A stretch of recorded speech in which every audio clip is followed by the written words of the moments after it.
Hi friends, millets తీసుకోవడం వల్ల చాలా హెల్త్ బెనిఫిట్స్ ఉన్నాయి. కొర్రన్నం అలా తినాలంటే చాలామంది ఇష్టపడరు. సో, కొర్రలతో ఉప్మా ఇలా చేసి పెట్టండి. చాలా బావుంటుంది టేస్టీగా.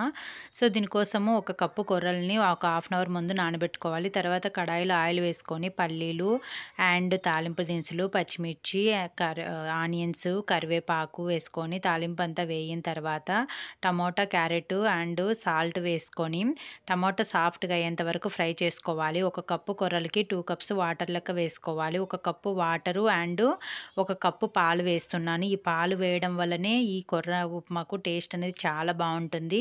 పాలు వేయడం మాత్రం మిస్ చేయకుండా వేయండి.